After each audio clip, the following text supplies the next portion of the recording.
3번 문항도 보도록 하죠. 지원한 동기를 기술하래요. 3번에서 동기를 묻고 있습니다. 동기를 일단 써야 되겠고요. 직무 수행에 필요한 역량, 능력이죠. 능력 두 가지를 제시하고 그 역량을 쌓기 위한 노력을 구체적으로 작성해라 라는 겁니다. 각 항목별로 1000자 이상 무조건 쓰셔야 되겠고요. 그 다음에 1200자 넘기시면 안 되겠습니다.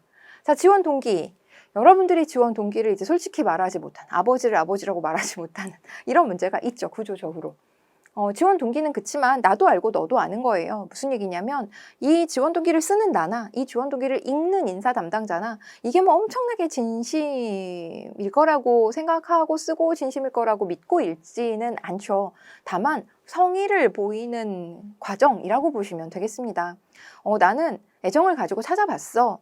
그리고 좀 더 공부해봤어. 그리고 그 과정에서 그래도 너희의 사업 목표와 너희들의 존재 이유에 공감하고 그 부분을 지지해. 나도 그러한 역할을 이 사회인으로서 수행하는데 함께 동참하고 싶다. 이런 마음을 그래도 한 번쯤 다짐받고 싶고 한 번쯤 확인받고 싶은 것이 우리 기업인들의 마음, 조직의 어떤 마음이라고 보시면 되겠습니다.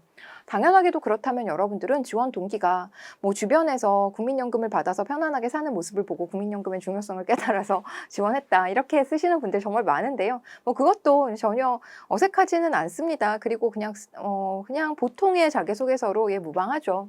다만 저는 실제로 여러분들이 조금 더 국민연금의 비전과 가치에 해당하는 표현들을 좀 많이 쓰실 필요가 있는 지점이 바로 이 동기라고 생각해요. 단순히 그냥 돈을 줘서의 문제라기보다는 이렇게 노후에 이렇게 뭔가 장애를 입었을 때 이렇게 문제가 생겼을 때 이런 급여를 받게 되는 것이 얼마나 도움이 되고 사람들로 하여금 얼마나 자기 인생을 계획하는 데 있어서 안정감과 평화를 주는지에 대해서 크게 공감한다라는 점을 여러분들이 충분하게 어필하셨으면 좋겠습니다. 우리는 사실 각자 국민연금에 대한 기대치가 다르고 국민연금에 대한 어떤 신뢰가 다 다를 수 있겠습니다만 그래도 이것이 전혀 없는 것과 그래도 뭔가 우리가 받을 것이 있다라고 생각하는 데는 우리가 20살 때부터 30살 때부터 사실상 그 평화의 정도가 달라지는 거거든요. 따라서 여러분들이 실제 마음이 어떠시건 간에 이 국민연금이라고 하는 제도의 의미와 가치는 충분하게 공감하셨으면 좋겠고 이러한 제도가 잘 정착되고 잘 발전할 수 있었으면 하는 그 애정은 여러분들이 자기소개서를 쓰는 순간만큼은 충실하셔야 된다라는 것을 강조하겠습니다. 또한 직무 수행에 필요한 역량 두 가지라고 했으니까 이거 역시 맨땅에서 생각하지 마시고요. 직무기술서에 철저하게 의존하시기 바랍니다. 그 직무기술서에 분명히 그 역량이 나와 있으니까요. 그 중에 2개 고르시면 됩니다. 역량의 우선순위는 없으니까 그 부분은 걱정 안 하셔도 되겠습니다.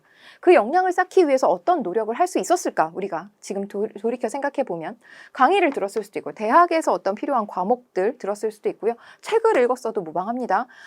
정말 도저히 안 되면 책이라도 읽었다고 해야죠. 그리고 그동안 안 읽으셨으면 지금 읽으세요. 지금 읽고 쓰시면 됩니다. 뭐 완독해야 되는 것은 아니니까요. 관련된 역량을 갖추기 위해서 필요한 여러 전문 서적이라든가 관련된 단행본들 좀 찾아서 읽으시고 그런 것을 통해서 나는 관심을 갖고 좀 더 지속적으로 좀 더 깊이 있게 정보들을 수집했다. 이렇게라도 쓰셔야 한다는 거예요. 실제로 그걸 물어보고 시험을 보는 건 아니잖아요. 그렇다면 여러분들이 진술서를 쓰는 게 아니라 연애 편지를 쓰는 것이라고 생각하셔야 되겠습니다.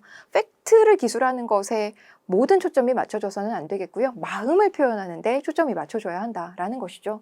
따라서 강의와 독서 이런 거 있고요. 혹시 뭐 대학에서 또는 대학원에서 연구하셨다면, 논문 작성하셨다면 팀 프로젝트, 동아리, 공모전, 봉사, 자격증, 인턴, 아르바이트 그 어떤 것이어도 좋습니다.